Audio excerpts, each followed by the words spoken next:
Ancient computer that simply shouldn't exist. A merchant ship is on its way to Rome. It is loaded to the brim with treasure. Just past Crete, it gets into a heavy storm. The 300 tons of cargo make it very heavy, possibly too heavy.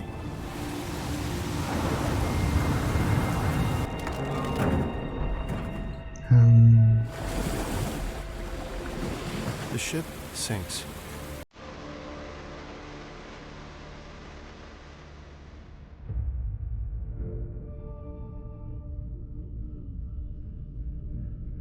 History became legend, legend became myth, and for over 2,000 years, the ship passed out of all knowledge. Perhaps it would have been forgotten forever, swallowed by the sea like so many ships before it. Who found it?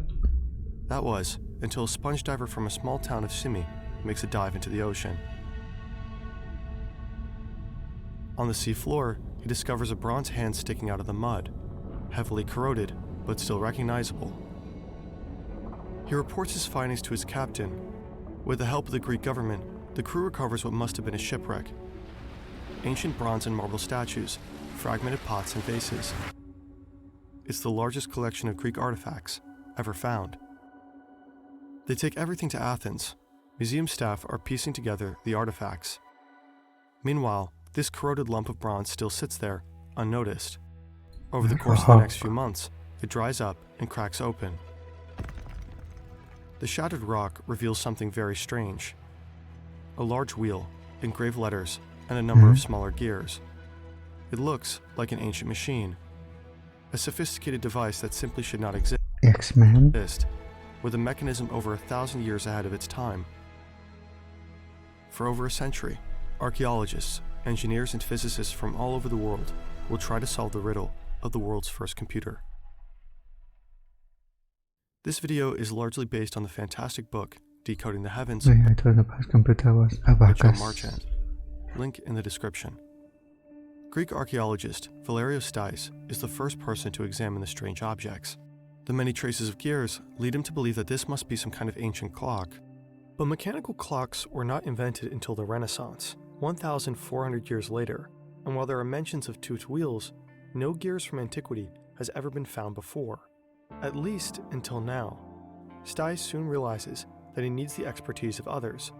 He invites John Savornos and Adolf Wilhelm, both experts in ancient text. They decipher the scribblings as ancient Greek letters.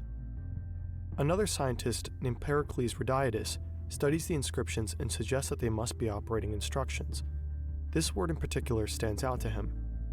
It's an old and unusual word for the zodiac scale, a scale dividing the year in 12 zodiac It's like a Thailand language. constellations. Rhodiatus and Savornos conclude that the device must be an astrolabe, an ancient calculator to measure the position of stars and planets. But traditionally, astrolabes don't need gears. Maybe this strange astrolabe was somehow able to determine the position of stars mechanically.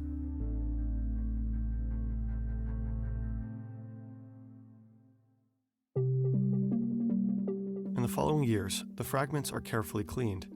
Albert Rehm, an expert from ancient languages from Germany, travels to Athens to inspect the device. He discovers another word previously hidden, an ancient Egyptian month in Greek letters. What if, Rehm argues, this machine is able to simulate the movement of celestial objects throughout the year? Shortly after his discovery, work on the Antikythera mechanism stalls. Years pass without any new major breakthroughs. 2 world wars hamper the excitement. The machine survives at the bottom of some storeroom crates, in danger of being forgotten again. Computer technology has come a long way. Today, we don't just study stars or track time mechanically. We can now access and control our most powerful tools from halfway across the world. This is possible because of services like our sponsor here. Thanks to him, diving gear went from this to this. Divers can go much deeper now. There are many stories of treasures that fell over the cliff beneath the wreck site.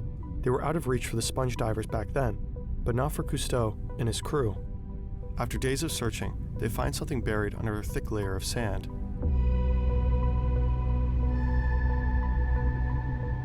The sunken ship's hull, almost perfectly preserved. And found more things. But the crew does not have the necessary equipment to unearth it. They return 2 decades later with better gear and a camera. They waited 20 years The for crew this. finds more treasure, but no new parts from the mechanism. Luckily, science itself is developing rapidly. Derek Price, a historian from the UK, uses newly developed X-ray technology to scan the existing fragments. He finds more gears and is able to build the first model of the Antikythera mechanism. He calls it a calendar computer. But his model isn't very accurate. For it to work, Price had to change the number of teeth on the gears, despite his X-ray images showing otherwise. The researchers Michael Wright and Alan Bromley see that Price clearly made some mistakes, so they decide to solve the mechanism themselves. The two fly to Athens. For a month, they re-examine, measure, and photograph the 82 remaining pieces of the device. But after 2,000 years, and likely passing through as many hands, the inevitable happens. Maybe an X-ray was the right call after all. The two learn of a relatively new technique called tomography. It basically works by taking multiple slices of pictures from an object and putting them together afterwards. They take a total of 700 images. With them, they can have a clearer look at the inside. After years Realign together. of work, Share. Wright and Bromley are this close to unraveling the mystery. But suddenly, Bromley cuts ties with Wright. He thanks Wright for his work, takes the images, and leaves. A few years later, Bromley is diagnosed with cancer.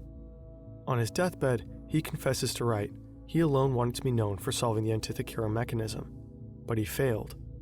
In the end, Bromley hands over his 3D scans to Wright. Wright had already designed a prototype in 2002, but with these images, he would be finally able to solve the device. Or so he thought. Huh? Tony Freeth, a mathematician and filmmaker, gathers a group of researchers under the Antikythera Mechanism Research Project. The group scans and measures the fragments yet again, this time with even better and newer technology. The quality of their images is astonishing. Even the smallest inscriptions hidden deep within the stone are now readable in sharp detail. They regularly publish new papers of the device. There are a few more expeditions to the shipwreck, with drastically changed diving gear. But again, no one can find new pieces of the mechanism on the seabed. In 2021, Freeth and the others are finally able to put together all the pieces of the puzzle. They are able to combine all the This from 1901. evidence of the last century in one machine. They still haven't figured out after 120 years. The mystery of the world's oldest computer is finally solved. So, what does it do? The answer there. A computer is a device that can store and process information. Any device that is able to solve math equations and show you the result can therefore technically be considered a computer. And a calculator. There are two types: digital computers, like the phone you're watching this video on, and analog ones. So you have this task, 8 times 2. Digital computers work with ones and zeros. To solve the task, it first needs to translate the numbers in binary, 1000 times 0010. One way to multiply the numbers would just be to multiply the individual numbers one by one and add the individual results, just like in school. Translate the number back to decimal, and there's your result. But there is also another way. The same task can be represented by an analog computer with gears. This can be translated into one gear with 8 teeth and a larger one with 16. Each time you turn the larger gear once, the smaller one turns twice. Mathematically speaking, your input has been multiplied by 2. This is basically what clocks do, transforming seconds into minutes and minutes into hours. And this is also what the Antikythera mechanism does, only that it's much more complex. The device originally sat in this wooden box. It tells the time basically. It had a handle on the side to control the complex internal mechanism.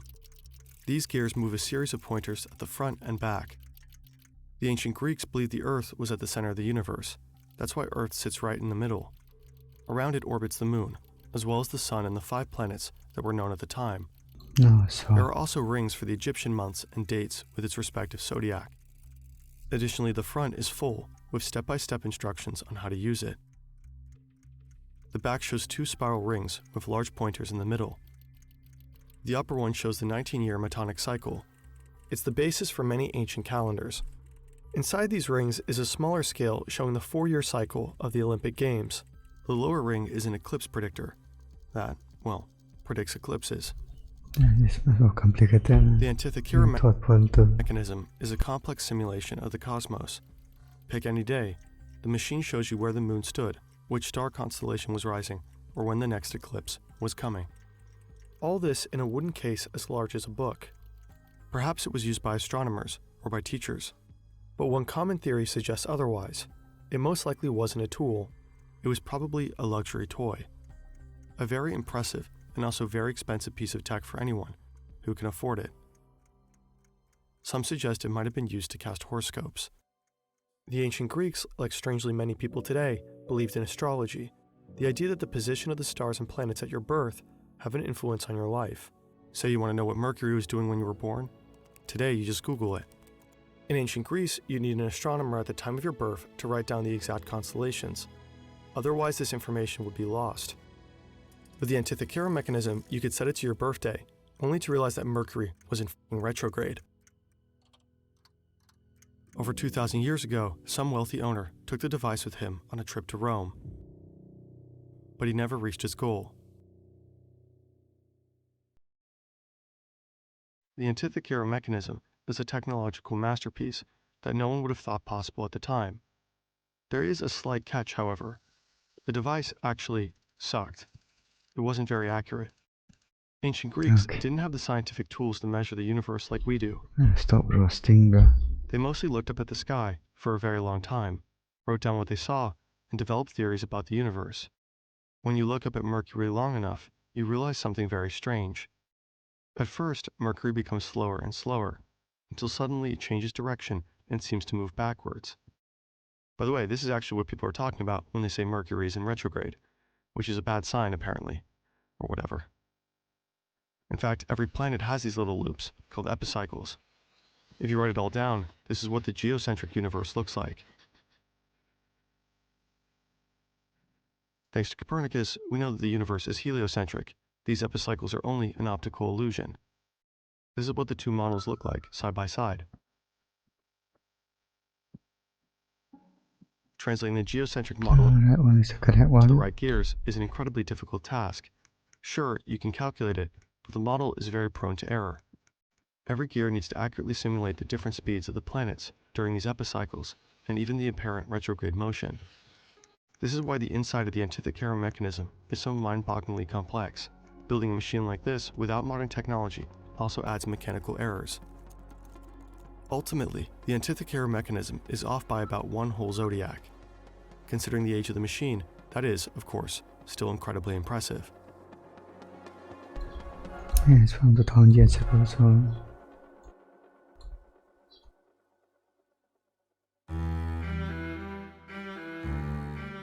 For a long time, historians believed that the ancient Greeks were talented, but not very practically minded. Philosophy, yes. Pretty sculptures, sure. But building a space computer out of gears, absolutely impossible. But they somehow did. The Antithycera mechanism is so unbelievable that some people believe it actually came from aliens and was used by them to navigate the stars. For others, it is an ancient time machine and plot device in a Hollywood movie. Fact is, the Antithycera mechanism is real, and it most likely wasn't even the first of its kind. Several ancient texts mention a device designed by Archimedes, a sphere that shows the motion of the sun, moon, and planets around the Earth. But it was lost. The bronze inside the machinery melted into coins. In a weird sense, we might be lucky that the merchant ship sank during that storm, 2,000 years ago. Okay. And then they're able to discover it now. That's nice.